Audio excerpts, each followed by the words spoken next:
राग द्वेष अभिमान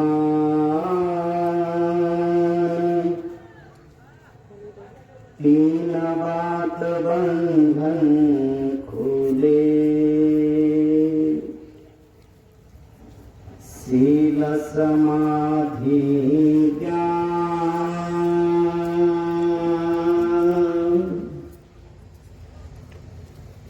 रोग समझ पाया नहीं, समझा नहीं निदान। रोग भला कैसे मिटे, कैसे हो कल्याण।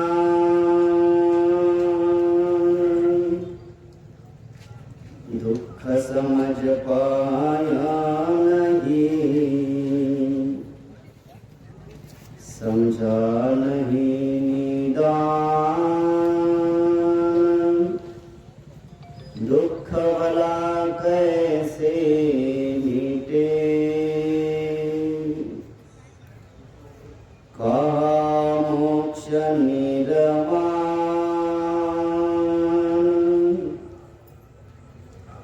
तृष्णा जल से खोद कर अनासक्त बन जाय। दुख बंधन से छूटन का यही एक उपाय।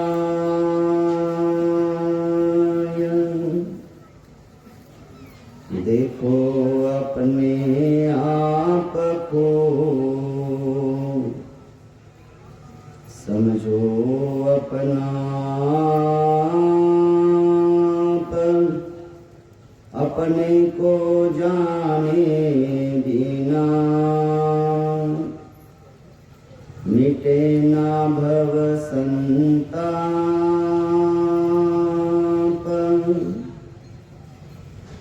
क्षण क्षण जागृत रहे,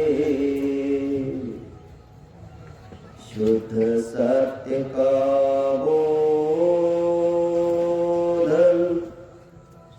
मन की समता स्थिर रहे, तो ही दुख निरोध।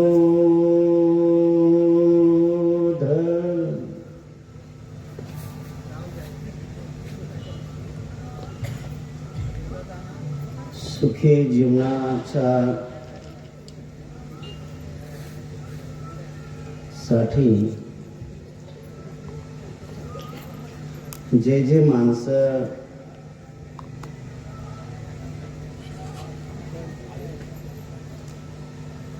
सुख मिळण्यासाठी जे उपाययोजना करतात, जे की काल्पनिक गोष्टींना जास्त महत्त्व दिले जाते,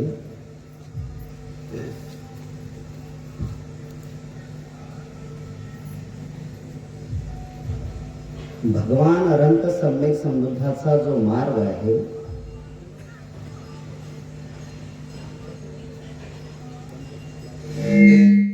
तो सत्याच्या मार्गाची सुरुवात करण्यासाठी आहे।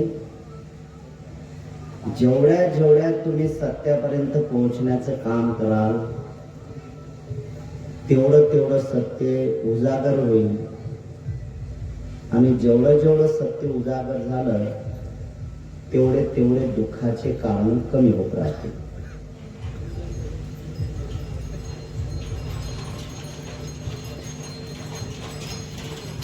मनातूनच दुःख निर्माण होतात आणि मनात सुख निर्माण करण्यासाठी प्रमुख असते। लोकांनी कधी याच्यावर विचार केलाच नाही।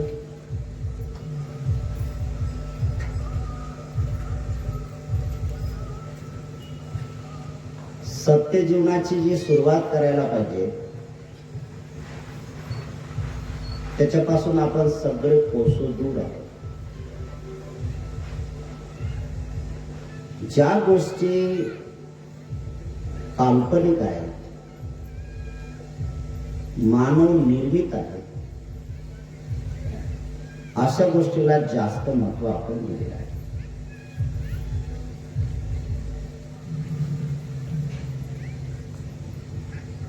मानवाचा हा एक महत्वाचा उद्देश आहे की त्यांनी निर्वाण प्राप्त केलं पाहिजे, त्यांनी मोक्ष प्राप्त केलं पाहिजे, त्यांनी मुक्ती प्राप्त केली पाहिजे.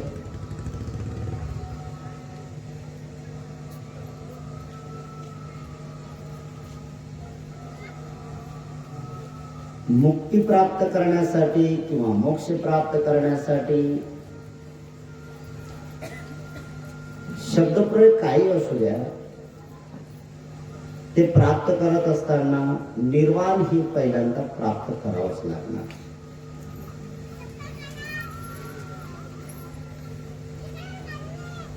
पर्यायवाची शब्द आहेत हे की मोक्ष, मुक्ती. मुक्ती मेल्यानंतर नाही होत. मुक्ती हे जिवंतपणे अनुभवण्याची भगवान अनंत सम्यक संबुद्धाने शोधून काढलेली एक टेक्निक आहे.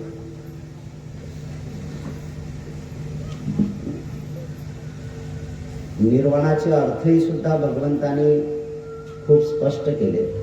थोडासा आवाज कमी करा.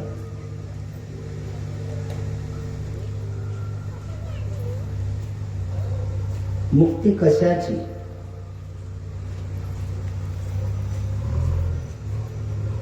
किती स्पष्ट अर्थ केला भगवंताने. मुक्ती कशाची? रागाची, द्वेषाची, मोहाची.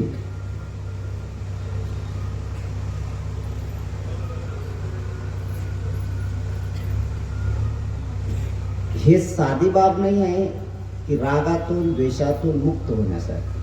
फार कठीण बाब आहे. एवढी कठीण बाब आहे की मुक्ती प्राप्त करण्यासाठी काय काय लोकांनी आपलं जीवन बर्बाद करून टाकलं, तरी मुक्ती प्राप्त झालेली नाही. काय काही लोकांनी निर्वाणाचा साक्षात्कार व्हावा म्हणजेच मुक्ती व्हावी, म्हणजेच मोक्ष प्राप्त व्हावं, यासाठी पिढ्यानपिढ्या बर्बाद झालेले. ना मोक्ष प्राप्त झालं, ना मुक्ती प्राप्त झाली, ना निर्वाणाचा साक्षात्कार झाला.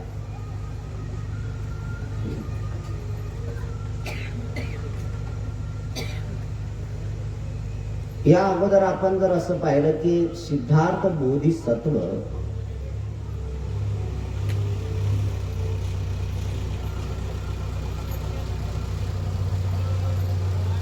ग्रहत्याग करतात आणि ग्रहत्याग करून हा एक महत्वाचा उद्देश सफल करण्यासाठी त्यांना तो मार्ग दिसतो.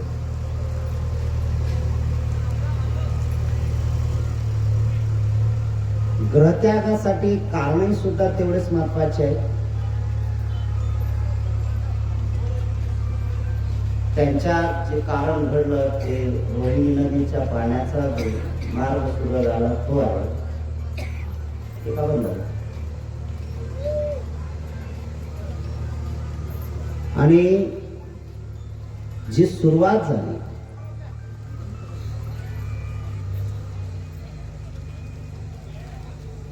ग्रहत्याग केला आणि ग्रहत्यागासाठी जे काही संघर्ष करावा लागला. 20 वर्षाचे असताना, राजकुमार असताना संघाचं सदस्यत्व प्राप्त झालं आणि संघाचं सदस्य प्राप्त झाल्यानंतर त्यांच्यावर काही जे संघाचे नियम होते, शाक्य संघाचे नियम होते. ते नियम त्यांना वाचून दाखवले गेले. त्या नियमामध्ये त्यांनी सुरुवात केली आणि तिथून एका मोठ्या प्रश्नाला वाचा फुटली. एक तर पहिली गोष्ट, फार मोठा अकाल पडला, फार मोठा दुष्काळ पडला. आणि दुष्काळ पडल्यानंतर रोहिणी नदीचं पाणी कोणी घ्यावं? सैव असा झाला की रोहिणी नदीचं पाणी घेण्याची पाळी दरवर्षी जे होतं, यावर्षी तुम्ही घ्यायचं, पुढच्या वर्षी आम्ही घ्यायचं. जे काही आडीपाडीनं जे कार्य चालायचं, तर यावेळेची पाळी जी होती शाक्य संघाची होती, शाक्य लोकांची होती. आणि शाक्य लोकांनी ज्यावेळेस पाण्याचा हा हक्क दाखवला, पण बाकीच्या ठिकाणी कोंडीय लोकांमध्ये जो काही अकाल पडला, सगळीतले अकाल पडला, पाण्याची हाहा झाली. जीवन जगण्यासाठी पाणी पाहिजे, पाण्याशिवाय जीवन जगू शकत नाही.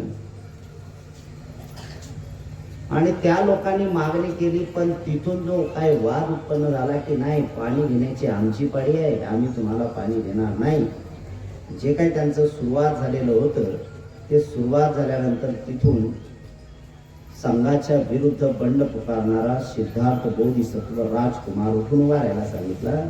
आणि सेनापतीला म्हणतात की पाण्याचा अधिकार सगळ्यांना आहे, आपली बरोबर परिस्थिती आहे.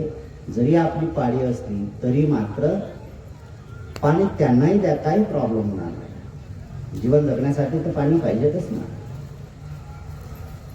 आणि मग तो संघामध्ये जो काही वाद निर्माण झाला, त्या वादाचं एवढं उग्र स्वरूप झालं की सिद्धार्थ बोधिसत्वाला जवळजवळ 3 शिक्षा भोगावं लागण्याचं काम सुरू झालं. देहदंडाची शिक्षा, देशत्यागाची शिक्षा आणि जमीन जुमला जी आहे त्याची मालमत्ता जी आहे ते जप्त करण्याची परिस्थिती. आणि संघाचं सदस्यत्व जाणारच आहे. सिद्धार्थ बोधिसत्वाने याच्यावर खल चालू आहे, काही दिवस चालले त्याच्यात. आणि हा दिवसाने दिवस प्रश्न निर्माण होत असताना हे पाहिलं की याच्यानंतरच काय आहे. आता त्या सिद्धार्थ बोधिसत्वाने त्याच्यातून सुटका होण्याचे सांगितले की मला देशत्याग करायचा आहे, म्हणजे मी संन्यासी होतो, तुमच्यावर येणार नाही, माझ्यावर येणार नाही, काय नाही, कारण संघराज्य आहे, असा वाद होणार नाही.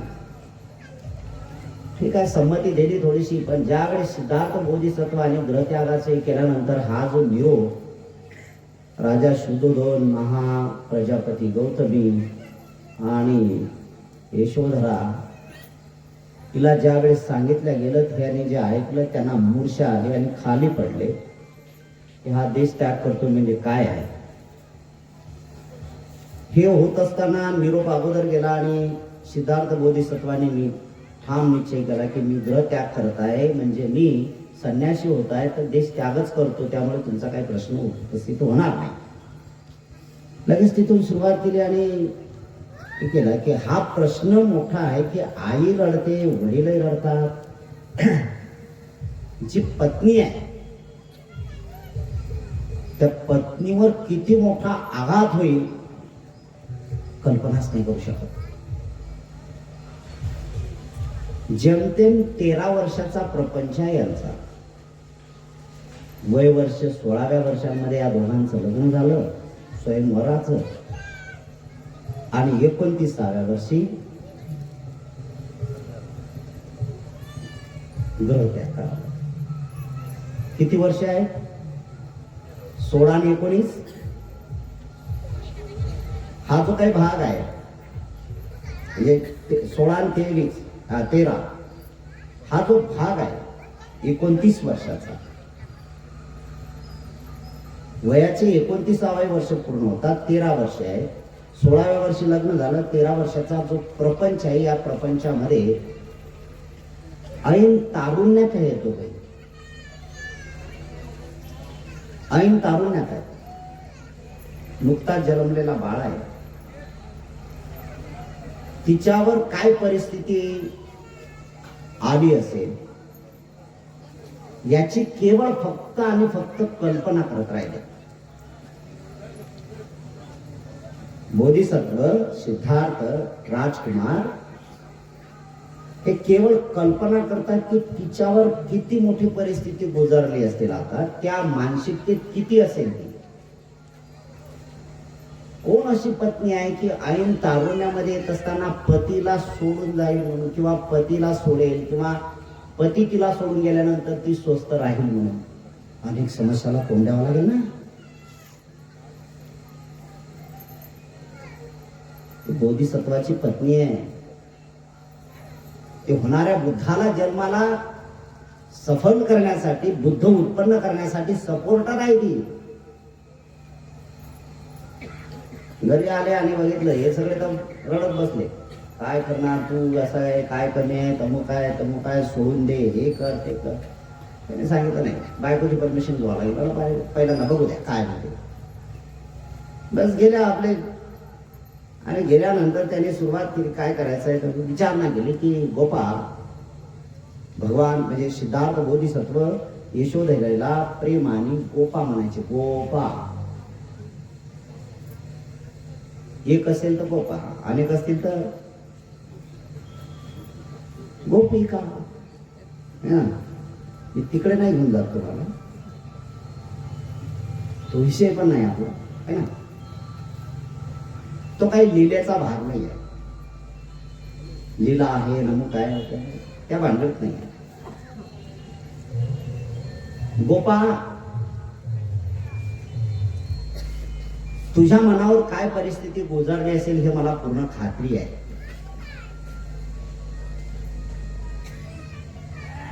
तुझं मत काय.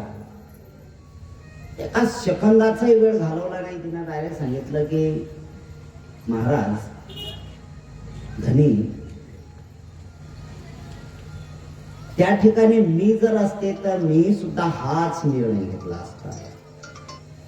मी सुद्धा हाच निर्णय घेतला असता. तुम्ही जो निर्णय घेतला आहे, तुम्ही जे निर्णय घेतला आहे त्या निर्णयाला माझा पूर्ण पाठिंबा आहे, पूर्ण सहमत आहे मी त्याला.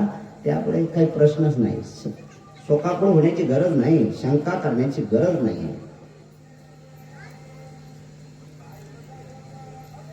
आता कोणाची परमिशन पाहिजे, कोणाची नाही. अरे जिनं हे सगळ्या गोष्टी केल्या ते तर आहे महत्वाची. तिच्यासाठीच तर चिंतातूर झालो होतो. तिच्यासाठी चिंतातूर झालो. ती जर मला परमिशन देता तर माझा जीवन मार्ग मोकळा झाला ना. मला जीवन मार्ग मोकळा झाला. आणि कालच आपण बघितलं की तिने जे तपश्चर्या केली घरी, ती जी घरी तपस्व्यासारखी तपत राहिली, त्याचा रिझल्ट तो आहे.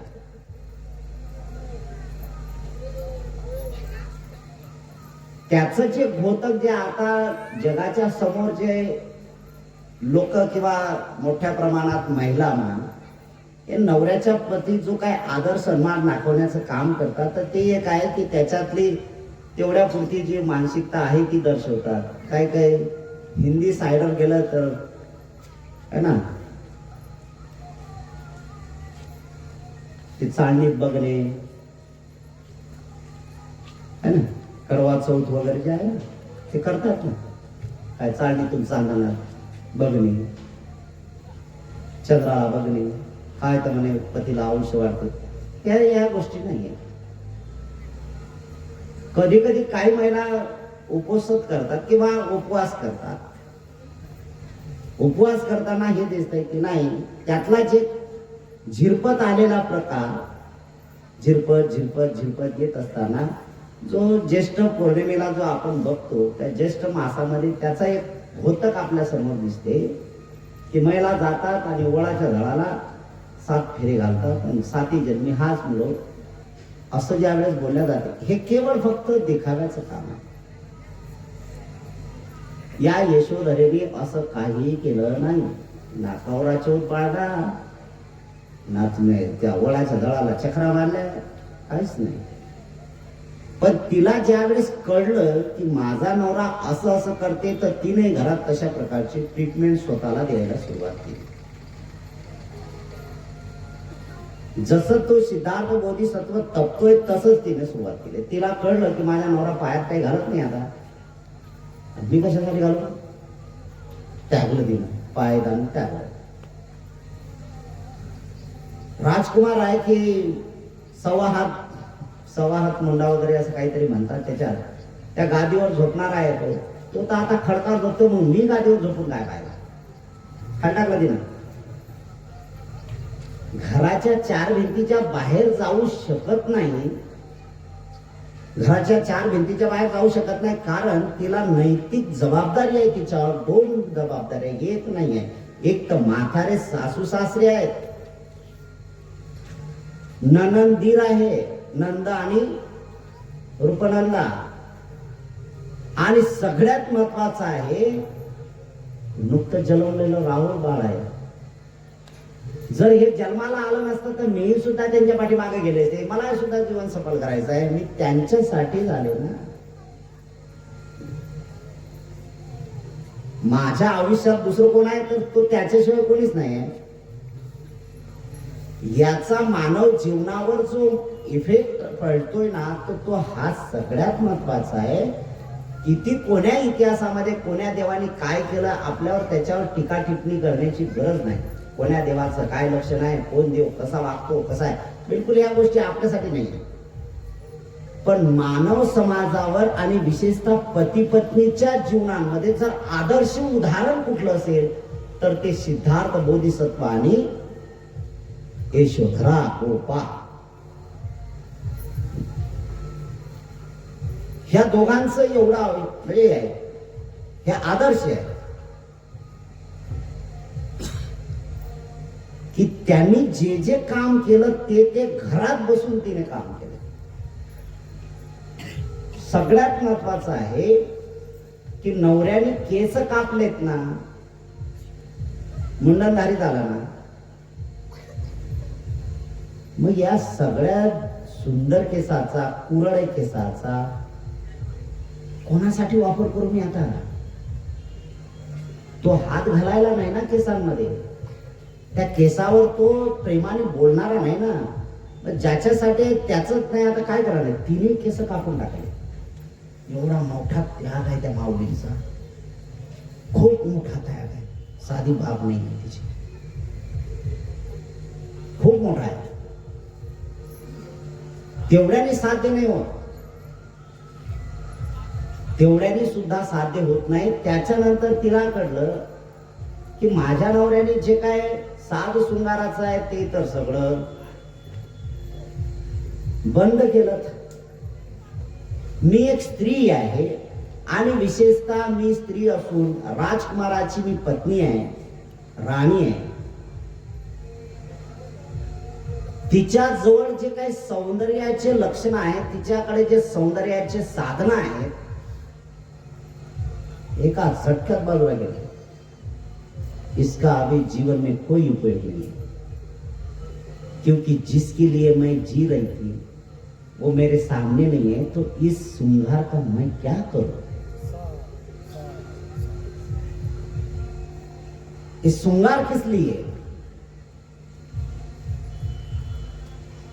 हे सगळं सजवणं, हे जे काय सजवणं आहे, जे काय शृंगार करणं आहे, ते त्याच्यासाठी होतं, तो नाही तर मला याचं काय काम आहे? बाजूला गेलं तर नाही पाहिजे. त्याच्यानंतर एक सगळ्यात महत्वाचा आहे, तो एवढा त्याग आहे तिचा की त्यापेक्षा अधिक महत्वाचा आहे की तिला कळलं की माझा पती केवळ फक्त एकदाच जेवतो आणि तो एक खापरामध्ये जेवतो, भिक्षा पात्रामध्ये जेवतो. ते चांदीचं ताट, सोन्याचा ग्लास वर्ज करून टाकला, नाही पाहिजे. हा अधिक देखावा होऊ नये यासाठी साधे भांडे वापरले. साधे भांडे वापरले कारण चार भिंतीच्या आतमध्ये आहे. या संसाराला तर अजून मी तोडलं नाही. या संसाराला मी दूर तर करू नाही शकले, आणि जर यदा कदाचित मी जर खापरात खायला लागले ना, तर याचा परिणाम माझ्या सासऱ्यावर, माझ्या सासूवर, माझ्या नणंदवर आणि माझ्या दिरांवर जास्त परिणाम होईल. आणि विशेषतः हे मला सांभाळावं लागते की हे राज पद्धती जी आहे या लोकांमधली आहे, या राज पद्धतीमधला हा भाग नाही आहे. त्यामुळे तिनं त्या काही गोष्टी तिच्यासाठी कायम केल्या. त्याहीपेक्षा अधिक महत्वाचं आहे, त्याहीपेक्षा अधिक महत्वाचं आहे की काय करत असतील ते त्यांचं स्मरण करत होते, स्मरण करत होते. काय करत असेल याचं स्मरण, केवळ स्मरण. आपल्या भाषेत सांगायचं झालं तर केवळ फक्त पतीच्या बाबतीत चिंतन मनन करत होते. काय करत येतील, काय खात असतील, काय करायचं. हा काय एका दिवसाचा वेळ आहे का हो? एका दिवसाचा आहे काय? एका महिन्याचा आहे का? एका वर्षाचा आहे का? अरे तब्बल 6 वर्ष घालवले तिने. तिच्या शृंगाराचं काय झालं असेल, तिच्या कपड्याचं काय झालं असेल. जरधरीचे कपडे आहेत, सोन्याचे तार आहेत, हे सगळे कपडे तिने वरचे करून टाकलेत ना. एकच कपडा अंगावर, बाकी काय नाही. आणि त्याच्याही नंतर एक सगळ्यात जीवनातली आदर्शवत प्रक्रिया पूर्ण करायला सफल झाली ती माऊली. ती म्हणजे पतीच्या पाठीमाग पूर्ण शीलानं वागत राहील. शीलाचा प्रभाव हा लोकांपर्यंत पोहोचते आणि तसाच पोहोचत नाही. हवा ज्या दिशेला वळते त्याच्या विरुद्ध दिशेला तो शीलाचा गंध सुद्धा जातो. शीलाचा गंध हवेच्या विरुद्ध जाते. एखादा धूप आहे, एखादी अगरबत्ती आपण लावली, धूप लावलाय, जशी हवा येईल त्या हवेच्या दिशेने तो गंध जातो. पण शीलाचा गंध हा हवेच्या विरुद्ध दिशेला जातो, लोकांपर्यंत पोहोचतो. पूर्ण शीलाचं पालन करत राहील ती. आणि एवढी परिपक्व होत गेली की तिला नाना तऱ्हेचे ऑफर्स आले. देवदत्त आहे ना, ज्यावेळेस सिद्धार्थ बोधिसत्व निघून गेले, त्यांची काय हालाकीची परिस्थिती असेल माहित नाही. जेमतेम 1-1.5 महिना झाला असेल, रडणं पडणं सुरू झालं असेल. याच्या चित्तामध्ये जे काही विकृती उत्पन्न झाली आणि त्या विकृतीच्या उत्पन्नाच्या भावामध्ये तो तिच्याजवळ गेला, यशोधरेजवळ गेला आणि सांगते की यशोधरा, तो तुझ्या लायकीचा नव्हता, मी तुझ्या लायकीचा आहे. तो तुझा सांभाळ करण्यासाठी असमर्थ ठरला, समर्थ नाही आहे तो. मी समर्थपणे तुझा सांभाळ करेल, माझ्याशी लग्न कर. काय परिस्थिती गुजारली असेल तिच्यावर, किती मोठं संकट आलं असेल. त्याच पद्धतीने तिने डायरेक्ट सांगितलं, मेली तरी बेहत्तर, माझ्या सावलीलाही उभा राहू नको, माझ्या सावलीलाही उभा राहू नको. तू शाक्य कुळातला सदस्य झाला, जरी या शाक्य वंशाचा तू भाचा असला तरी इथपर्यंत योग्य आहे. जर कदाचित झालं तर शाक्य लोक तेवढं चंड आहेत की तुझे खांडोळे करतील. गुमान निघ, तू जा, भीक घाली नाही. माणसाला जीवनामध्ये 2च गोष्टी कमजोर करतात, एक तर वासना आणि दुसरी भयभीतपणा, भीती. जोपर्यंत भीती आहे तोपर्यंत वासना आहे, आणि जोपर्यंत वासना आहे तोपर्यंत भीती आहे. एकमेकावर ज्याची भीती नष्ट झाली त्याची वासना कमी होते, ज्याची वासना नष्ट झाली त्याला भयच नाही राहत, निर्भय बनतो. यशोधरा ती बनली, कणखर बनली, संघर्ष द्यायला सुरुवात केला तिने. हे तर एक प्रकरण आहे, तिच्यावर असे कितीतरी प्रकरण आले असतील. अरे हे तर फक्त केवळ तिनं सामर्थ्य दाखवून दिलं असेल, पण सगळ्यात मोठा आहे की जो सिद्धार्थ बोधिसत्वाने बुद्धत्व प्राप्त करण्यासाठी इसवी सन पूर्व 528 मध्ये जो काही संघर्ष सुरू केला, त्यांनी कुठे संघर्ष सुरू केला की ज्याची आपल्याला जय मंगलाठ्य गाथेतून पहिलीच गाथा आपल्याला ऐकायला मिळते. बाहू सहसमविनिमित सायुधंतं गिरिमेखलं उदित घोर ससेनमारं दानादिधम्म विधिना जितवा मुनिंदु तं तेजसा भवतु ते जय मंगलानि. सहस्त्र भाऊ आहे, त्याला 1000 हात आहेत, आणि 1000 हातामध्ये शस्त्र आहे.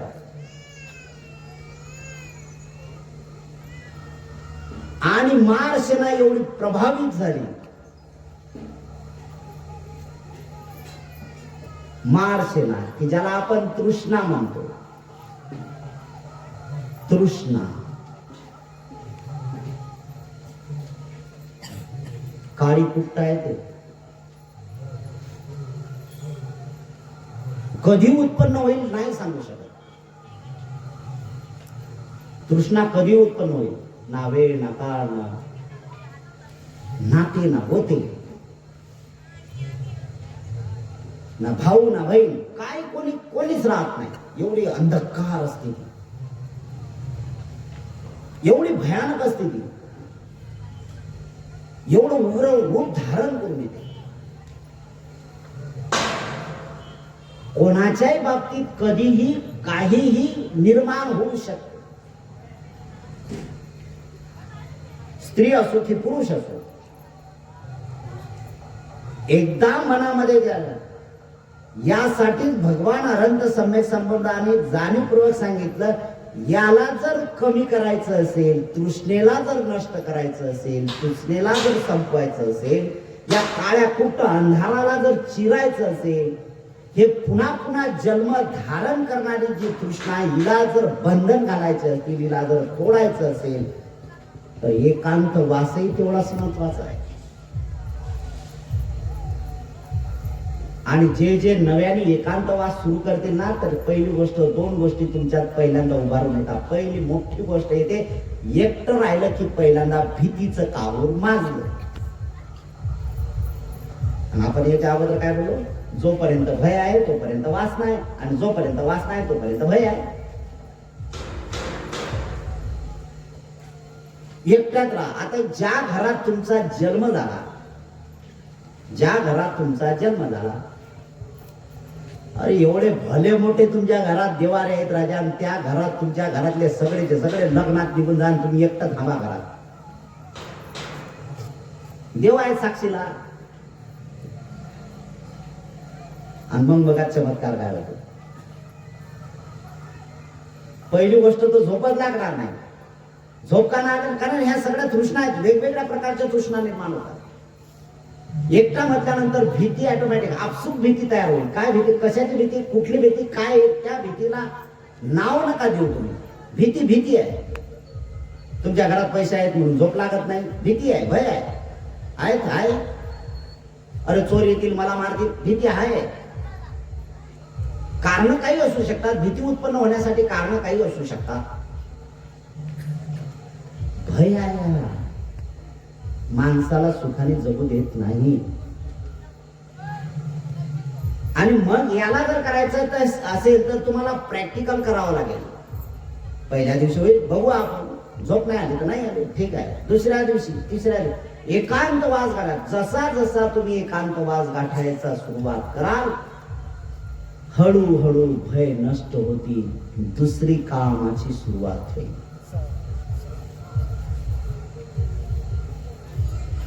हे सगळ्यात मोठे मानवाला कमजोर करणाऱ्या गोष्टी आहेत. आणि मग वासना जी आहे की त्या बाहेर सिद्धार्थ बोधिसत्वाने दृढ संकल्प केला. काय दृढ संकल्प केला त्यांनी? पहिल्यांदा संकल्प केला की ज्यावेळेस ग्रहत्याग केला आणि राजगृहामध्ये आले, राजगृहामध्ये येत असताना, सप्तपर्णी गुंफेमध्ये येत असताना तिथे राजा स्वतः बिंबिसार राजा त्यांना भेटायला गेला आणि त्यांना गेलं, अरे एवढा सुंदर आहेस तू, राजकुमार आहेस आणि तू असं करणं तुला शोभत नाहीये. काही काही लोकांचा आजही सुद्धा तोच मानसिक गुणधर्म आजही सुद्धा उत्पन्न होताना दिसते आपल्याला. काय म्हणता माहित आहे का? तरुण वयामध्ये खा पिया मजा करा, कारण ते वय मौज मस्तीचं आहे. आणि शेवट रिटायर झालं की मग कुठं जायचंय? रिटायर झालं की घ्या हातात टाळण कुठं बसा. आणि या अगोदर तर आपण पाहिलं, पळली या वडा ना सकळ इंद्रियाशी. तरुणपणात जे शरीराला वळण पाळलं ना तुम्ही, तरुणपणामध्ये जे काही मनाने भोगलं ना, तरुणपणाने जे काही शरीराने तुम्ही क्रिया केल्या ना, त्या शरीराला, त्या मनाला, त्या अवयवाला एवढ्या काही सवय झालेल्या आहेत की ते सवय सुटूच शकत नाही. म्हातारा झाला तरी नाही सुटू शकत. आणि मग हिंदीमध्ये एक पिक्चर आहे, आपण म्हणू दिल बचपन उमर पचपन, है ना? वय याचं 55, पण हरकते कसे करतो? बाल्यावस्थेचा. मॅच्युरिटी आली का? नाही आली. समजदारी आली का त्याच्यात? बिलकुल नाही आला, बिलकुल समजदारी नाही आहे. वयाने किती मोठा झाला म्हणजेच तो सुज्ञ आहे असं होत नाही. वयाने खूप मोठा झाला, लय भक्तिभाव दाखवतात, याला किंमत नाही आहे. तुझ्या भक्तिभावातला रंग किती चांगला आहे याच्यासाठी तुला जे मुक्तीच्या मार्गाला कमवायचं आहे, तुला ज्या मुक्तीच्या मार्गाला, मोक्षाच्या मार्गाला जायचं आहे आणि तुला जे निब्बाण प्राप्त करायचं आहे, त्या त्या गोष्टी त्यागल्या का पहिल्यांदा विचार कर.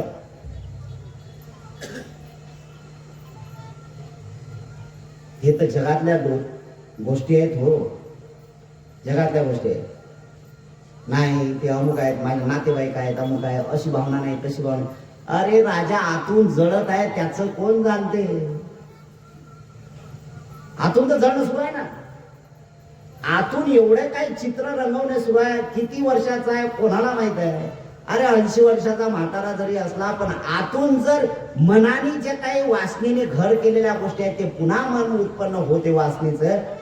अरे वय झालं पण तरी सुद्धा त्याला जीवन जगण्याचा अधिकार येत नाही, म्हणजेच तो मॅच्युअर झाला असं होत नाही. त्या वय परत्व गोष्टी ज्या आहेत त्या थोड्याशा कमी होऊ शकतात. याला जर मुळासकट बंद करावं लागेल किंवा याला मुळासकट उपटून जर बाहेर फेकावं लागत असेल तर बुद्ध म्हणतात निर्वाणाचा साक्षात्कार झाला पाहिजे आणि निर्वाणाच्या मार्गात तुम्ही येऊन पडलं पाहिजे, मुक्तीच्या मार्गात आलं पाहिजे, मोक्षाच्या मार्गात आलं पाहिजे. मी पुन्हा त्या शब्दाचा प्रयोग करतो, भक्तीनं मुक्ती मिळत नाही. इथं संघर्ष करावा लागतो विचाराने विचाराशी. आतलं मन बोलते ना तुमच्याशी. एकांतात राहिलं की मन बोलते का नाही? एकटेच आहेत घरात तुम्ही, कधी कधी तुमचं मन तुम्हाला, जर तुम्ही जास्त गहिराईमध्ये गेला ना तर तुमचं मन तुम्हाला हसवते पण.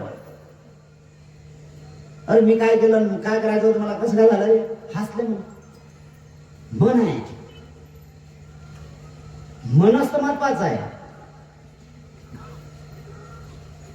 या मनातूनच तर सगळ्या गोष्टी होतात. म्हणून मनाला निर्वाण प्राप्त करायचं असेल तर मनाला सक्षम करावं लागेल, मनाला निर्मळ करावं लागेल.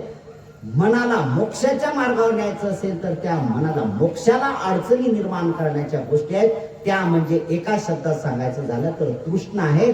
तृष्णा आहे त्या तृष्णा कमी करावं लागतील आणि कमी होतात यासाठी 6 वर्षाची खळखळ तपश्चर्या त्यांनी केली आणि तो संघर्ष सुरू झाला. 6 वर्ष खळखळ तपश्चर्या केली, काही निष्पन्न झालेलं नाही, काहीच नाही झालं. आणि मग आता त्यांनी सांगितलं आता काही खरं नाही बाबा,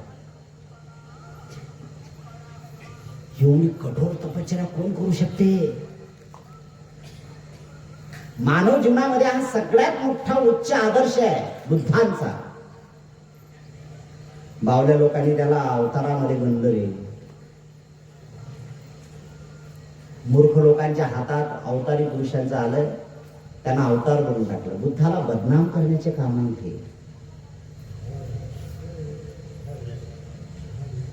अरे बुद्ध अवतार नाही आहे. मावल्यानो, बुद्ध तुमच्या पोटी जन्माला येतात. सिद्धार्थ गौतम कोणाच्या पोटी जन्माला आले? कोणाच्या पोटी आले जन्म? सिद्धार्थ बोधिसत्वाचा जन्म कोणाच्या पोटी झाला? महामाया ना. बाप कोण होता? शुद्धोधन होता ना. माणसंच होते का नाही? बुद्ध जरी झाला तरी माणसांमध्ये जन्माला यावं लागते. म्हणजे मानवाचा जन्म किती श्रेष्ठ आहे इथून आपण तपासायला सुरुवात केली पाहिजे. लोक बावल्या माणसाच्या नादी लागतात, पागल माणसाची पूजा करतात. आणि मला लोक बरेचसे सांगतात, मेसेज करतात, भंतेजी अमुक देवावर आज बोला, आमच्याकडे लय मंदिर उभे राहिलेत, यावर बोला. मी विचार करताय यावर कशाला बोलायचं, आपल्याला काय गरज आहे? अरे त्या मानवाची वृत्तीच तेवढी आहे, म्हणजे तुमच्या भाषेत डायरेक्ट त्यांची लायकीच तेवढी आहे, तेवढ्यापर्यंतच आहे, तेवढे त्याच्या पलीकडे नाही जाऊ शकत. ते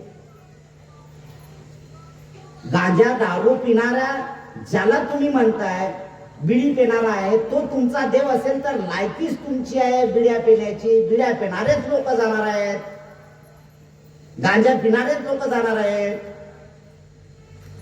चांगले माणसं नाही जाऊ शकत. हे तर सरळ सरळ आहे, सरळ सरळ आहे ना. शिक्षक एक आहे, त्या शिक्षकांनी शिकवलं विद्यार्थ्यांना. शिक्षक त्यांच्या जेवढं पात्र आहे ना तेवढंच पात्र आहे, त्याच्या पलीकडे तुम्ही किती टाकायचा प्रयत्न करा तरी त्यांच्या डोक्याच्या बाहेर जाते. गणिती शिकवायचं आहे तर त्याला जी पद्धत शिकायची आहे, त्याला जे रीत गणिताची शिकवायची आहे, त्याला ते जो पाळा सांगायचा आहे त्याची कुवत तेवढी आहे, त्याचं पात्र तेवढं आहे की 10च्या पाण्याकडे त्याला काही येत नाही. त्याला 11वा पाडा कसा येईल, त्याला किती सांगा, नाही येऊ शकत. मानवाची वृत्ती तुमची एवढीच आहे, सीमित आहे.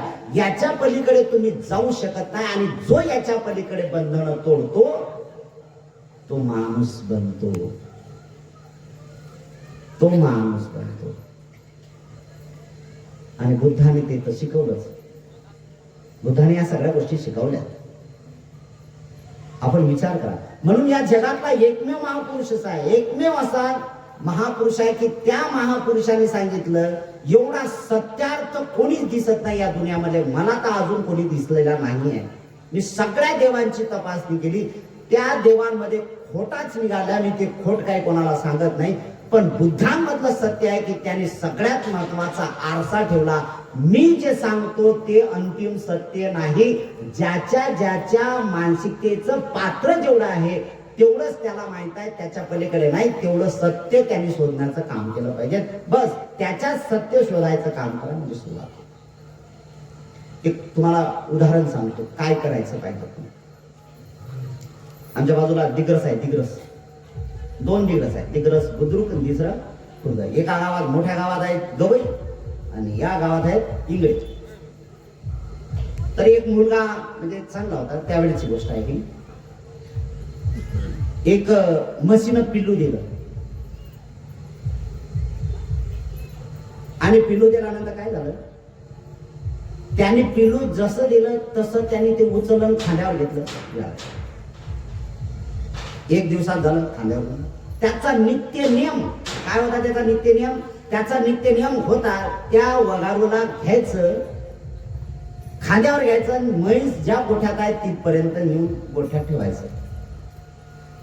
ते वगार झाले, जोपर्यंत हिचं दूध काढायचं आहे ना तिथपर्यंत सांग. ती वगार झाली, तिलाही सवय पडली अशी की ते स्वतः चालत जायची नाही, पळली या वळण सकळली. तिलाही वळण पडलं, तो आल्याशिवाय त्याच्या खांद्यावर बसल्याशिवाय तिथं जात नाही. आणि यालाही असं वळण पडलं, हिला खांद्यावर घेतल्याशिवाय तोही पुढे जात नाही. मोठी वगार झाली, खांद्यावर घेतो आणि सहज उचलत होता. काय केलं त्यांनी? काय केलं? काय त्यांनी प्रॅक्टिस केली, प्रॅक्टिस, सराव केला त्यांनी. अरे जर निर्वाणाचा किंवा मुक्तीचा सरावच करत नसाल, मोक्षाचा सरावच करत नसाल, तुम्हाला ते वाटणारच नाही ना. तुम्हाला जड वाटेलच ना. ते सराव करत नाही तर जड वाटणार, पण सराव करायचा हलका हलका होईल ना. प्रयत्न तर करावा लागतील ना, प्रयत्न करावा लागतील. प्रयत्न केले तर ते सफल होईल ना. प्रयत्न न करता अरे बरा मी लय भक्ती करतो मला देव पा, अरे देव या दुनियात कोणालाच पावन झाला नाही. तो देवाच्या मायबापाला पावन झाला नाही तर तुम्हाला काय होणार आहे? हा भ्रम आहे, हे भ्रांती आहे आणि हे बुद्धिवंत प्राण्यांसाठी योग्य नाही. बुद्ध तुम्हाला तृष्णेतून मुक्त करण्यासाठी सराव करायला सांगतात आणि काय सांगतात की वज उचला. काय वज उचलायचं आहे तर पहिलं एक शील उचला. हत्या करायची नाही तर नाही तर नाही, चोरी करायची नाही तर नाही तर नाही, बेविचार करायचा नाही तर नाही तर नाही, खोटं बोलायचं नाही नाही तर नाही, नशापान करायचं नाही नाही तर नाही. एक दिवस झाला, 2 दिवस झाला, 3 दिवस झाला, हे सगळ्या गोष्टी होतात. आपणही सुद्धा महिलांनो भगिनींनो, तुम्ही सुद्धा पुरुष मंडळी आहे, तुम्ही सुद्धा प्रयत्न करायचे. ते जे उपोषण करतात ना, तुम्ही अगोदरच झोपून देता. उपोषण नाही, ते आपल्याकडून पाळणं होतच नाही. एक माझ्याकडे मुलगाला ते म्हणले भंतेजी ते मला उपाशी राहणं जमतच नाही. मानसिकता करून ठेवली आम्ही एवढी मानसिकता केली की आम्हाला उपाशी जमतच नाही.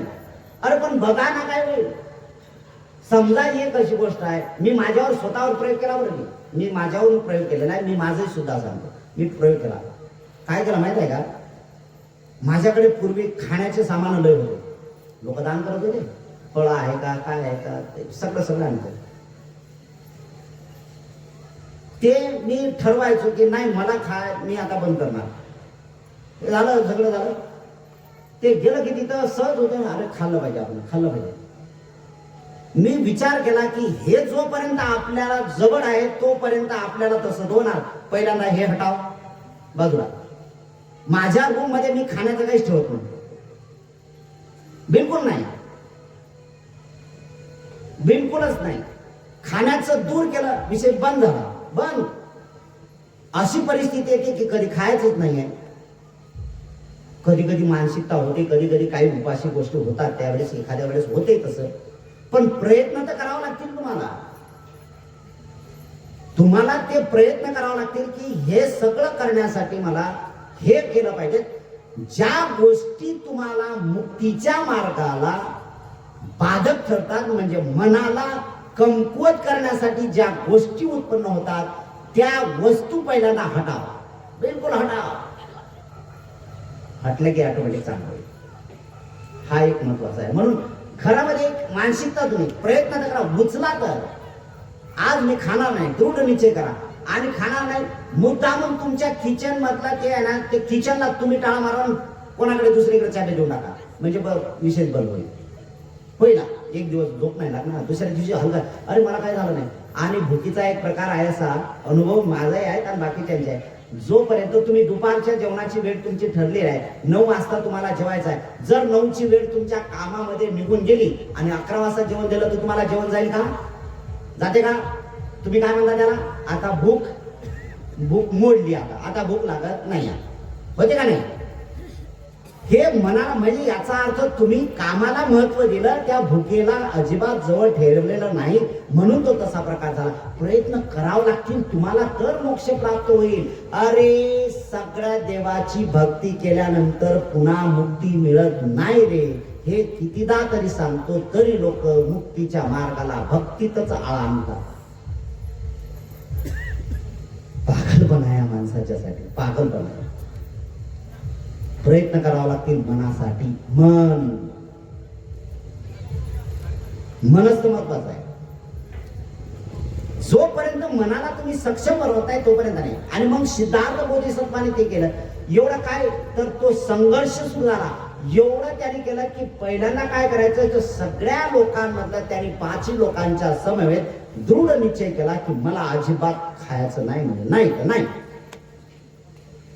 या दुनियामध्ये एकमेव महापुरुष असा आहे की त्यांनी फक्त आणि फक्त एक तीळ खाल्लेला आहे. एक तीळ. उन्हाळा सुरू आहे ना, उन्हाळ्याच्या दिवशी भर उन्हात तापत होते. आणि उन्हाळ्याच्या दिवशी गुहेत गेलं तर किती काय होईल, दमछाक होईल ना. हवा लागते का? नाही. उन्हाळ्याच्या दिवशी संध्याकाळी ते गुहेत जाऊन बसायचे.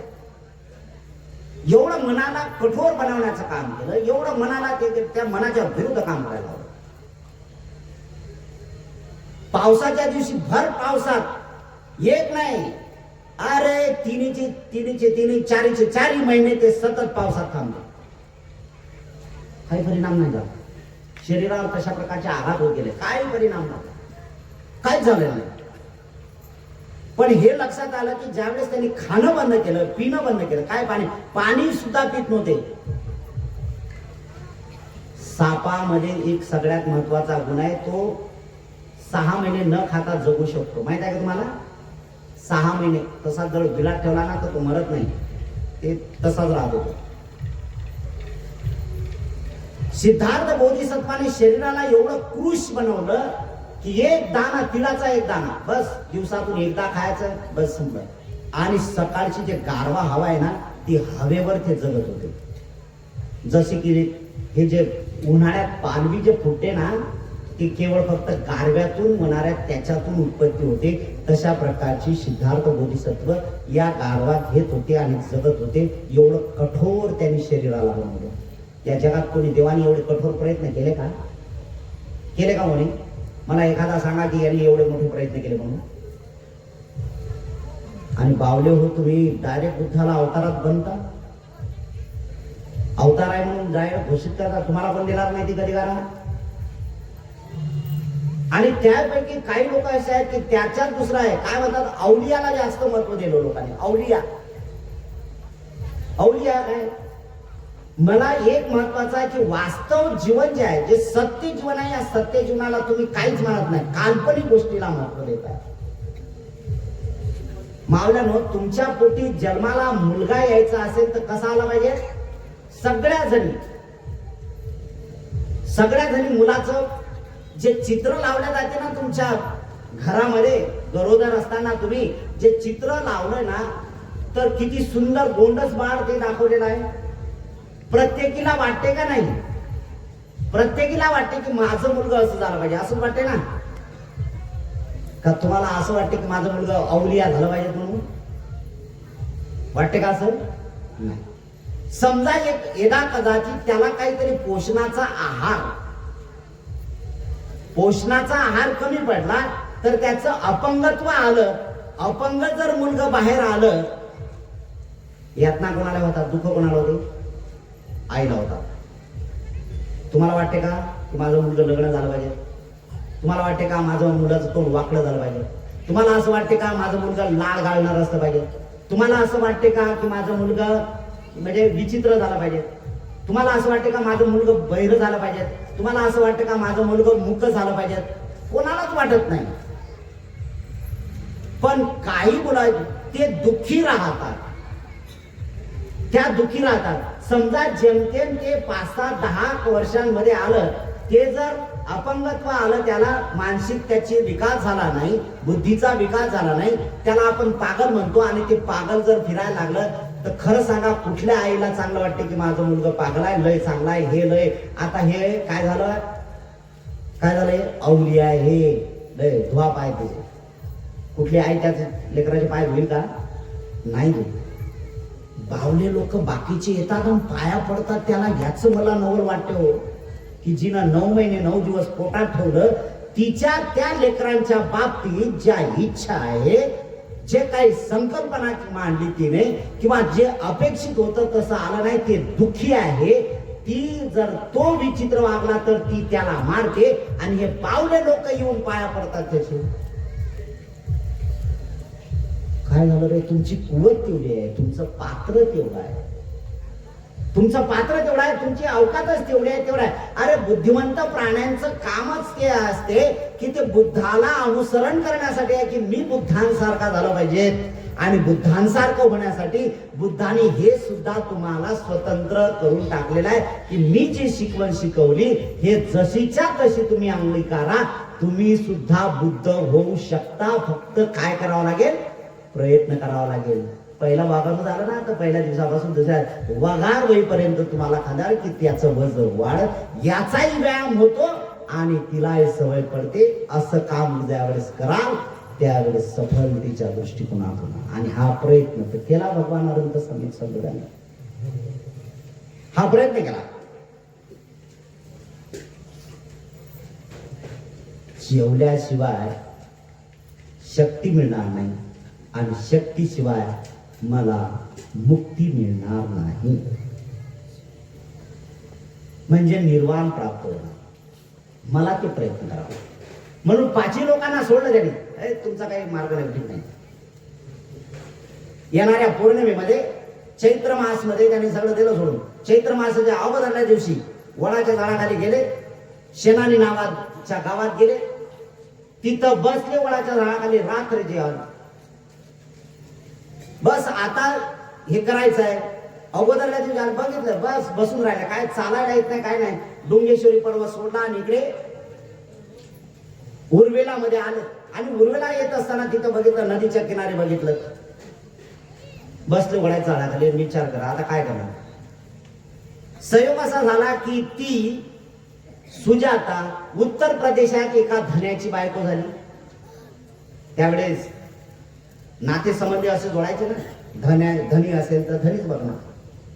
म्हणून ते धन्या उत्तर प्रदेशाचा जो धनी होता त्याच्याशी विवाह झाला. पण हिनं संकल्प केला होता, सुजाताने काय संकल्प केला होता माहित आहे? सुजाताने असा संकल्प केला होता की मला असा सुंदर पती मिळू दे, एवढा धनी मिळू दे की त्याच्याशी लग्न झाला पाहिजे. आणि दुसरा संकल्प नाही का की विवाह झाल्यानंतर पहिल्यांदा मला पुत्र संतती झाली पाहिजे, मला संतती आहे आणि तो मुलगा झाला पाहिजे. त्यावेळेची मान्यता होती ती. नवस केला तिने. आता नवस आहे काय नाही, संशोधन झालं त्याच्यावर, नवस वगैरे. त्यावेळेची जे काय असेल सत्यक्रिया त्यांनी करण्याचा प्रयत्न केला. बस तिने काय केलं तर आपल्या दासीला सांगितलं की तू जा आणि बघ काय ते साफसफाई. ते पहाटे झाली, बघितलं आणि काय साफसफाई करायला लागले तर बस काय साक्षात वनदेवता इथं आलेली आहे. वटदेवता आली, काय करायचं, वटदेवता आली तर काय करायचं, बस झालं. गेली धावत, मालकीनबाई तुमचा संकल्प दृढ झाला, तुमचा देवावर असणारा विश्वास सफल झाला. बस तुमच्या साक्षात दर्शनासाठी आणि नवस स्वतः ग्रहण करण्यासाठी वनदेवता वटदेवता त्या ठिकाणी आली. चला तयारी केली, गाईचं दूध, गीर वगैरे या सगळ्या गोष्टी बनवल्या आणि घेऊन आल्या. सोन्याच्या पात्रामध्ये येते चालेल. बस तिथं सुरुवात केली देवी. आणि ते पात्र घेतलं आणि पात्र घेतल्यानंतर जे एवढं त्या पात्रामध्ये एवढा सकस आहार होता की तो एवढ्या वर्षाचा आहार त्या खिरीमध्ये पूर्ण 50 घासामध्ये पूर्ण करून टाकला. किती त्याच्यात प्रोटीन असेल, किती त्याच्यात फॅट असेल, त्याच्यात काय काय असेल, सगळ्या गोष्टी त्याच्यात होत्या. ते का साधं असणार आहे का? घेतला आणि तिथून ताजेतवाने झाले. आणि तिथून त्यांनी त्यावेळेस निर्णय घेतला.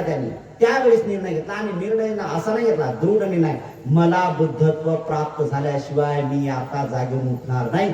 मी मेलो तरी चालेल, माझ्या रक्त सुकून गेलं तरी चालेल, कप माझा बंद झाला तरी चालेल, श्वास बंद झाला, मी धरणी पडलो तरी चालेल, मात्र बुद्धत्व झाल्याशिवाय मी या जागेवर उठणार नाही.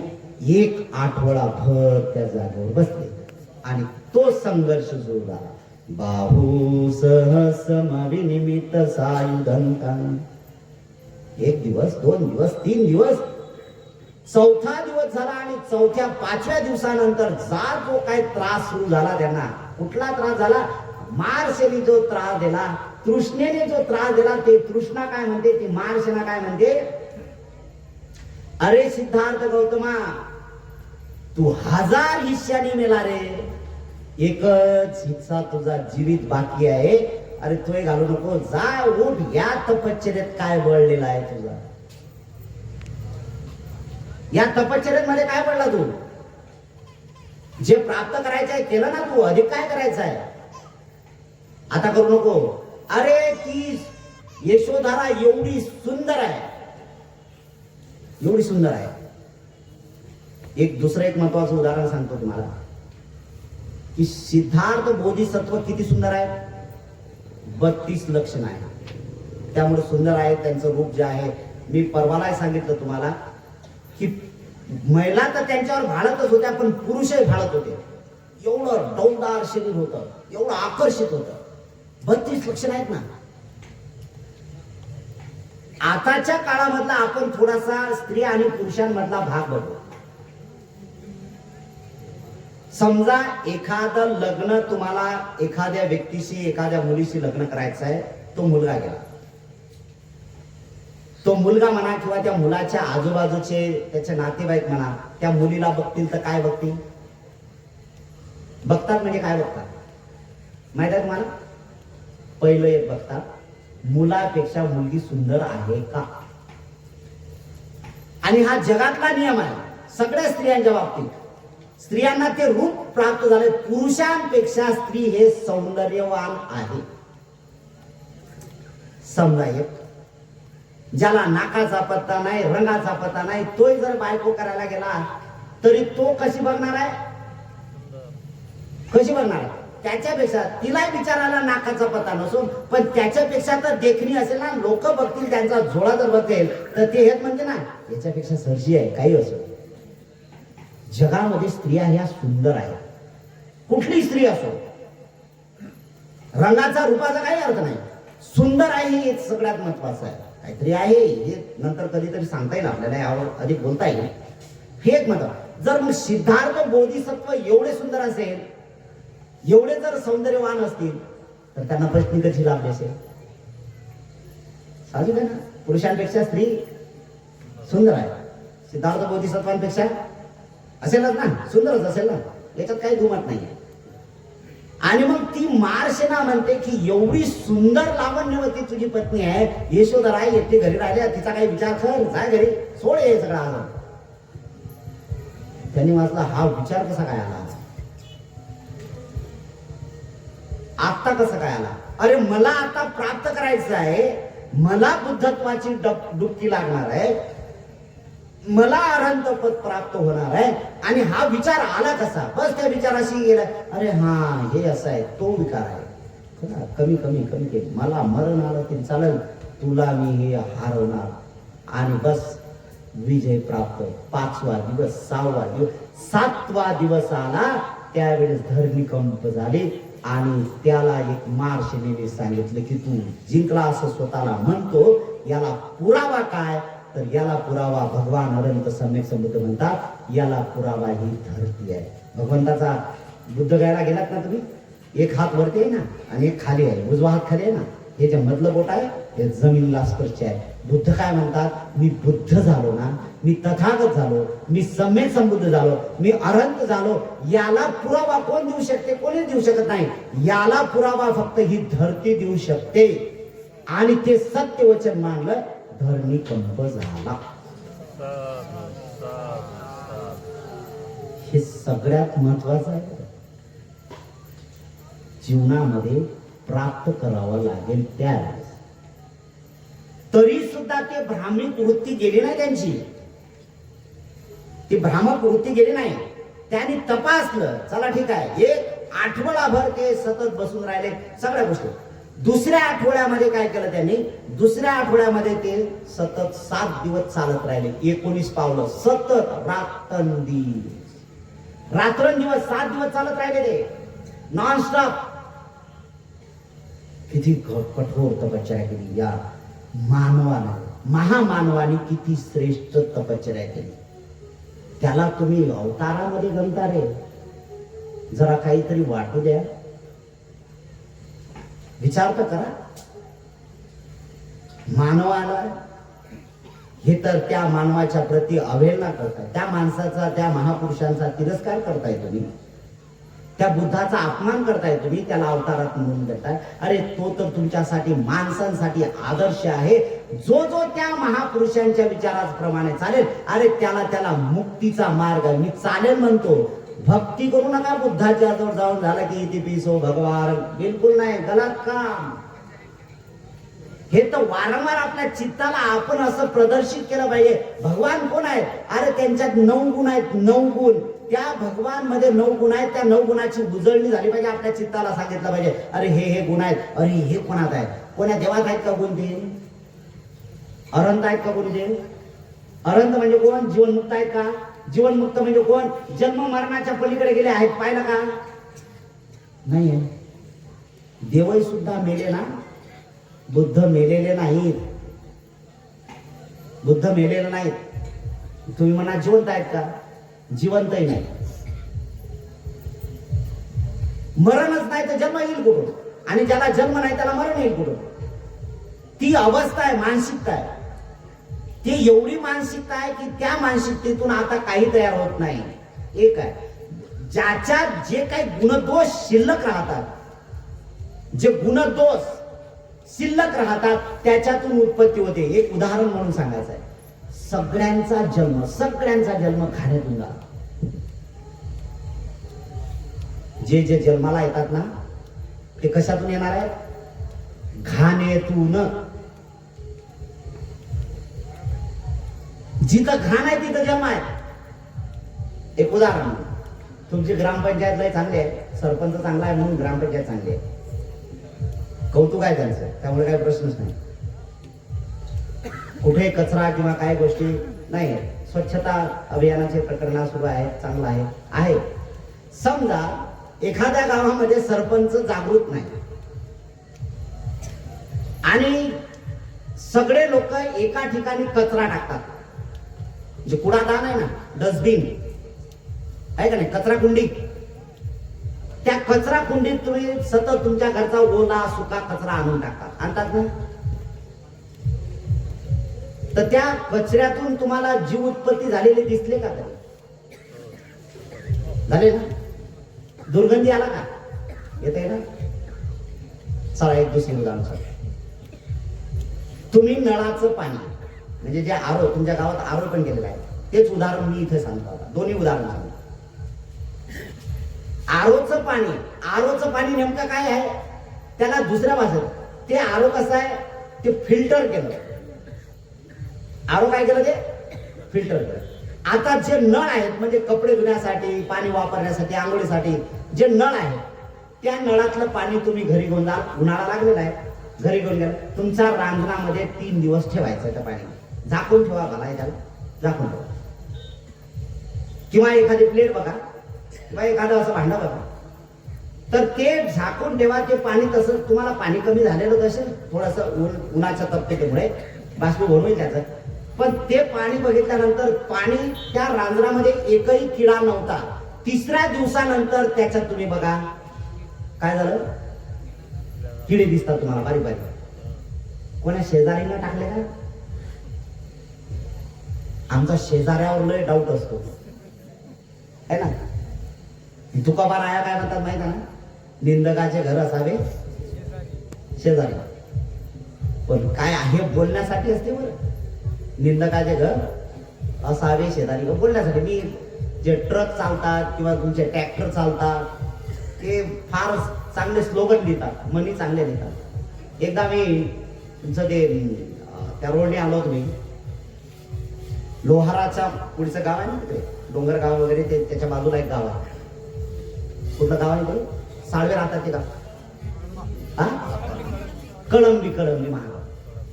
कळंबी महागावच्या तिथे एकदा मी कार्यक्रम एप्रिल महिन्यात चालू होतो. ड्रायव्हर होतो माझ्यासोबत, ट्रॅक्टरवाला होता. त्याच्या वरून ट्रॅक्टरवर काही टप नव्हता, काहीच नाही. बिचारा दुपट्टा बांधलेला होता त्यांनी, तो चालला. आणि त्याच्या पाठीमागं ट्रॅक्टरवर लिहिलेलं होतं, देव बरोबर करते. पाठीमागं काय लिहिलं होतं? देव बरोबर करते. आणि एवढा सुसाट झाला तो की विचारू नका. आता त्याच्या पाठीमागं आमची गाडी म्हटल्यानंतर त्या ट्रॅक्टरचा तो धुळा गेला ना, सगळं झालं. त्याला ड्रायव्हरला म्हटलं गाडी जरा पुढे काढला. त्याच्या गेलो पुढे, काच खाली गेला. त्याला म्हटलं देव बरोबर करते. तो काय म्हणा माहित आहे? कायचं बरोबर करते? उन्हातच जाऊ मी. तो कायचं बरोबर करते? अरे म्हटलं तुझ्या ट्रॅक्टरवर ते म्हणे लिहिलं त्याने कोणी, मला काय माहित आहे? लिहिणारा लिहिलं ते, काही कोणी बरोबर नाही करत. हे सगळ्या मनाच्या गोष्टी आहेत. हे केवळ वाचण्यासाठी किंवा याच्या वाटतात तशा, ते बरं वाटते त्याचे. पण रिअल मध्ये त्याला विचारा देव बरोबर करतो, तो हे सांगणार काही करत नाही, कारण उन्हात तापलाय ना तो. त्याला काय करायचं?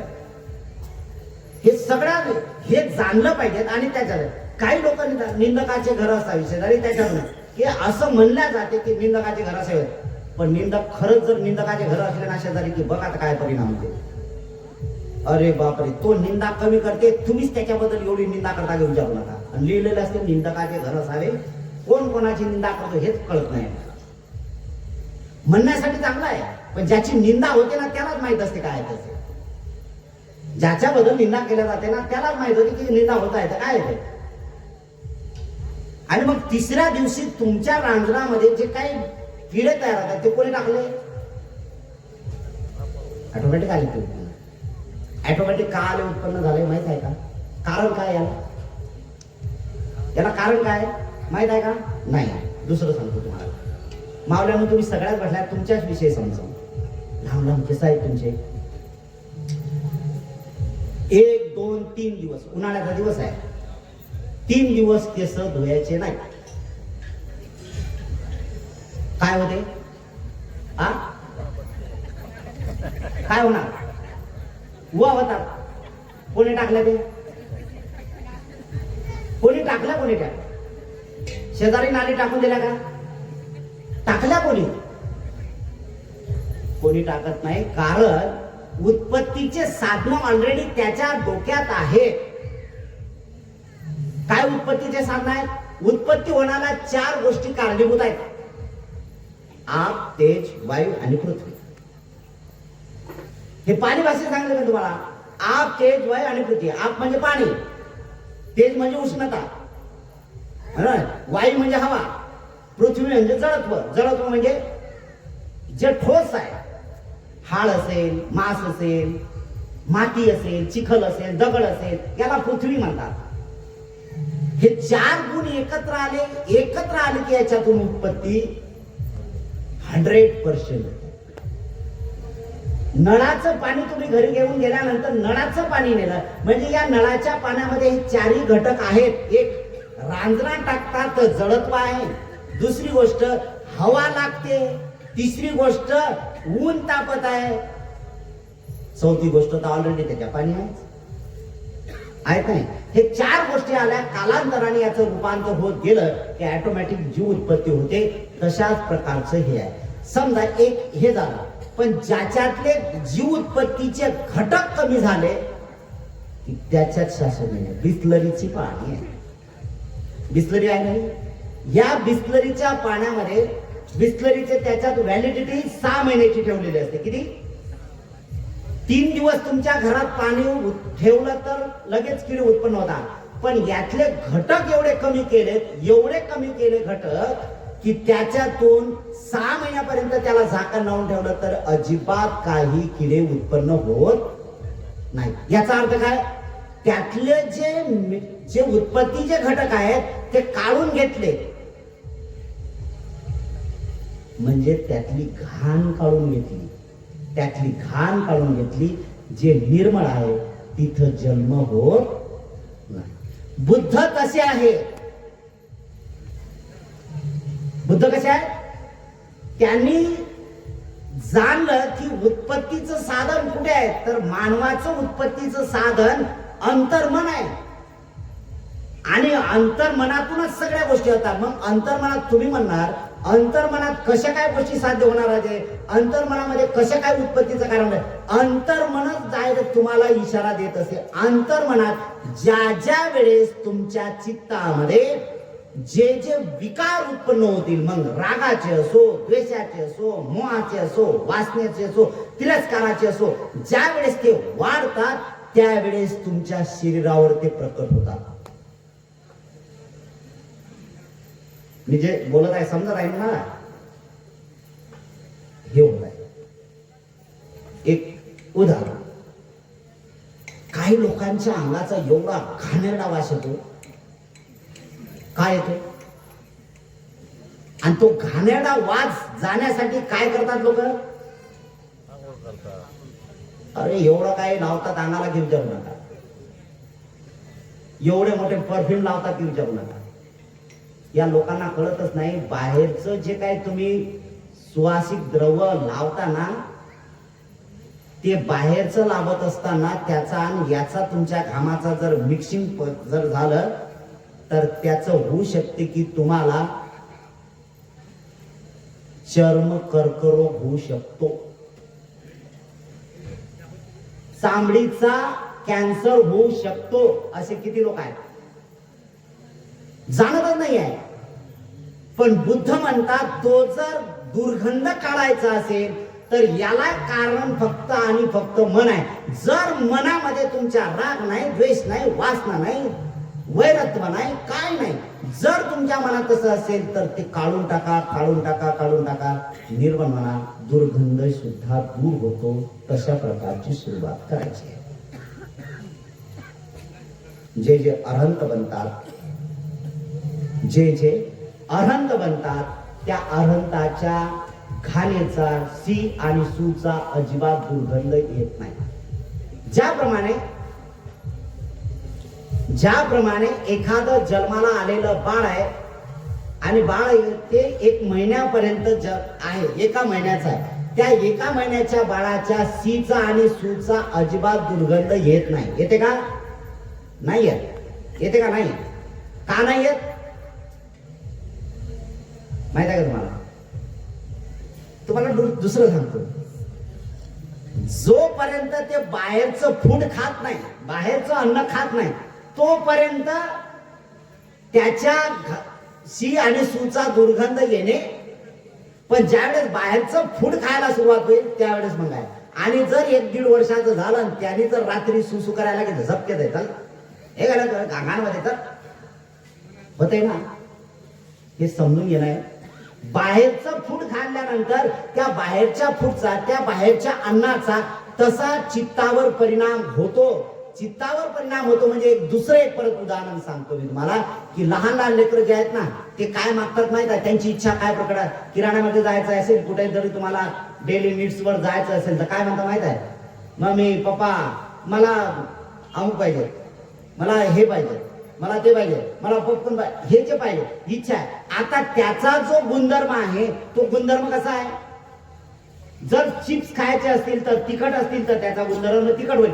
तिखट झाला म्हणजे शरीरामध्ये संचारणाची प्रक्रिया सुरुवात झाली, हेच तर जाणलं पाहिजे. आणि हे संचारणाची प्रक्रिया जरी वयस्कर भिक्षू झाला किंवा तो भिक्षू आहे, तो जर ध्यान करत असेल, तो जर मुक्तीच्या मार्गाला जात असेल किंवा निर्वाण तो प्राप्त करत असेल तर त्याच्यावर आहाराचाही परिणाम होत नाही. तो आहार जरी तिखट घेतला असेल किंवा जो कुठला आहार घेतला असेल, मसालेदार तामस आहार घेतला, तरी तो चित्ताच्या माध्यमातून, मनाच्या माध्यमातून त्याचं संशोधन करताना त्यातले जे काही जन्माचे उत्पत्तीचे घटक आहेत तो कमी करत असतो. ध्यानामधल्या पायऱ्या तो गाठत असताना ते बंद करतो, तो निर्मल होण्याचं काम करते. बुद्धाचं असंच झालेलं आहे. बुद्धाची सी आणि सूचा अजिबात दुर्गंध येत नव्हता, बिलकुल येत नव्हता. कारण ते बुद्ध झाले. बुद्ध का झाले? कारण त्यांनी तृष्णा नष्ट केल्या. तृष्णा नष्ट केल्या. आता परत आहे, आता असं जर बुद्ध झालं तर त्यांच्या जन्माची, मगाशी मी सांगितलं की बिस्लरी पाण्यात किडे उत्पन्न होतात का? नाही. तसं बुद्धाच्या चेतनेतून कुठल्याच प्रकारची लालसा नाही किंवा कुठलंच नाही. ते जरी कदाचित देह टाकला, मृत्यू पावलं, तुमच्या भाषेत सांगायचं झालं, जर मरण पावले तर त्या मरणातून काही साईड इफेक्ट होत नाही किंवा काही त्याच्यातून प्रत्यय होत नाही. त्यांच्यातून फक्त आणि फक्त जे काही स्कंद आहेत, जे काही घटक आहेत, ते घटक निर्माण होतात, पलीकडे काही होत नाही. आपल्यातून मात्र 1 आणि 2 तिसऱ्या दिवशी म्हटलं की आपल्या शरीरातून किडे तयार होतात. कारण उत्पत्तीचे साधन आपण आपल्यात ठेवलेलं आहे. आपण आपल्यात ठेवले उत्पत्तीचे साधन, म्हणून तसा तो प्रकार आहे. या प्रकारातून मुक्त व्हायचं असेल तर तृष्णा दूर करावं लागतील, आणि तृष्णा जर दूर करायची असेल तर तुम्हाला त्या मार्गाला.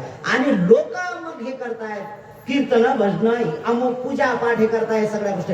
अरे याने लाभ होणार आहे काय? थोडस मानसिक शांती होईल. अरे पण मानसिक शांती झाली की पुन्हा दुर्गंधीच्या मार्गात येऊन पडू, मुक्तीच्या मार्गाला जाता येणार नाही. मुक्तीच्या मार्गाला जायचं असेल तर प्रयत्न करावा लागेल, चित्ताला सरळ करावं लागेल. चित्त से चित्त दमन कर, चित्त से चित्त सुधार, चित्त स्वच्छ कर, चित्त से यही धम्म का सार. धम्माचा सार काय? चित्त म्हणजे मन. मनाला मनाने दुरुस्त करावं लागेल, मनाची मनाला शुद्ध करावं लागेल. 2 मन आहे, एक बाहेरचं मन आहे, एक आतलं मन आहे. मी काल सांगितलं की बाहेरचं आणि आतलं मन काय, तर तुकोबारायचं पळलिया वडन सकळ ज्ञान तसंच आहे. त्यालाच अनुसरून आहे की ज्यावेळेस आपण चित्तो तेच येत आहे, मनी वसे ते स्वप्नी दिसे. मनामध्ये, कुठल्या मनामध्ये? बाहेरच्या मनाने जे काय रेखाटलं ते अंतर्मनाला डायरेक्ट पोचल्या गेलं आणि ते अंतर्मनामध्ये स्टोअर झालं. ज्या वेळेस जी फाईल ओपन होईल त्यावेळेस ओपन फाईल झाली की ते चित्र सहज तयार होतात, सहज होतात. हे करावं लागेल ना, हे करावं लागेल आणि यासाठीच प्रयत्न करावा. म्हणून प्रत्येक जण मुक्तीच्या मार्गाला लागण्यासाठी काय करावं? प्रापंचिक जीवन जगणाऱ्या लोकांना भगवान अरहंत सम्यक संबोधन सांगितलं, तुम्हालाही सुद्धा, पण निर्वाणाचा साक्षात्कार तर करता येईल ना, त्यासाठी तर प्रयत्न करावा लागतील ना तुम्हाला. निर्वाणाचा साक्षात तुम्हाला अरहंत नाही बनता येणार, पण निर्वाण तर प्राप्त करू शकता ना, मुक्ती तर प्राप्त करू शकता ना. मुक्ती प्राप्त करण्यासाठी जो मार्ग सील समाधी प्रज्ञा शिकवली त्याचा अभ्यास तुम्हाला करावा लागेल. एवढा सतत सराव करावा लागेल की फक्त आणि फक्त चित्तातून शुद्ध तरंग, निर्मल मिनरल वॉटर उत्पन्न होईल. बाकी दुसरं काहीच नाही. हा अभ्यास करण्यासाठीच आपण इथं बसलेला आहे. कमी दिवस राहिलेत आपले, है ना, अगदी कमी दिवस राहिले. आता उद्याची 21 तारीख है ना, 22 आणि 23 ला जे काय आहे ते कॅन्डल मार्च होईल आणि 24 तारखेला हे यांच्या घरी, आम्ही आमच्याकडे, तुम्ही तुमच्या घरात. चालू द्या मग इकडच्या तिकडच्या, याची निंदा त्याची निंदा. त्याने लय बोलला तो, आमची तर इच्छाच नव्हती त्याला आणायची, पण तुम्ही आणलं, घ्या ना तुम्ही. हे पण होणार, मला माहित आहे. पुढचे मी हे सांगत आहे, मी येतच आहे. काही लोकांच्या मनाचं नाही झालं ना, काही लोकांच्या मनाचं नाही झालं तर काय म्हणणार आहेत, आमची तर इच्छा नव्हती, घ्या ना. तुमच्यावर टीका केली त्याला. अरे राजा, मी कोणावर टीका केलेली नाही, बिलकुल नाही. मी सरळ समजावून सांगण्यात आहे. मला माझे काय वैर आहेत का तुम्ही लोक? का मी तुम्हाला काय मागितलं का तुम्ही मला काय मागितलं? मी दिलं नाही तुम्ही दिलं नाही असं काही झालं का? नाही आहे. आता सगळंच तुमचं अंधुरा सोडून तुम्ही काय बुद्धभूमीजवळ घर बांधणार आहात तुमचं, किंवा मी माझी बुद्धभूमी उचलून इथं तुमच्याजवळ येणार आहे का? नाही, मला इथं जागा द्या, बिलकुल नाही. फक्त एक आहे, इमानी इतबारी मी माझं कर्तव्य साध्य पूर्ण करण्यासाठी आलेला आहे. कर्तव्य हे आहे की जशी तुम्ही माझ्याकडून अपेक्षा करता की आमचं काहीतरी झालं पाहिजे, त्यानुसार माझ्या कुवतीनुसार मी तुम्हाला सांगण्याचा प्रयत्न करतो. तुम्ही ऐकता तुमचं आहे. एवढं तर शिबिर जर झालं नसतं तर ऐकलं असतं का? हे नाही. एवढं तर चांगलं काम करू शकलो ना, मी करू शकलो ना. हेच महत्वाचं आहे. आणि हेच ऐकत असताना आपणही सुद्धा मुक्तीच्या मार्गाला लागा. या गावात जेवढा जाती धर्म पंथाचे वर्णाचे वेदाचे लोक जे आहेत, विचाराचे लोक आहेत, त्या सगळ्यांच्या प्रती आणि त्यांच्या कुटुंबियाच्या प्रती मंगल कामना करतो. आपण इथं जवळजवळ 1.5 तासापासून बसलात. आपल्या प्रती आणि आपल्या कुटुंबियाच्या प्रती मंगल कामना करतो. आपल्या सगळ्यांचं खूप मंगल हो, खूप कल्याण हो, खूप सुखी हो, सगळ्यांचं खूप भलं हो, भलं हो, भलं हो.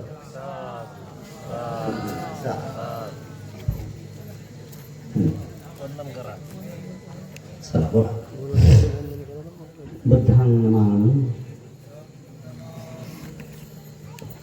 धम्मं नमामि,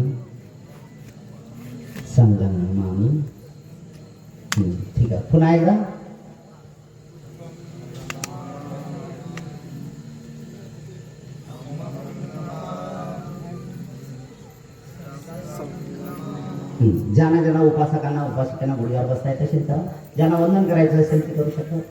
बोला बुद्धं नमामि, आवाज मिळतो तुमचा. धम्मं नमामि, नमामि, पुन्हा एकदा धम्मं नमामि, धम्मं नमामि, संघं नमामि. ठीक आहे, धन्यवाद. उद्याची कॅन्डल आपल्या उद्याची मंगलमैत्री जागरणी प्रमुख त्यांचं नियोजन करा.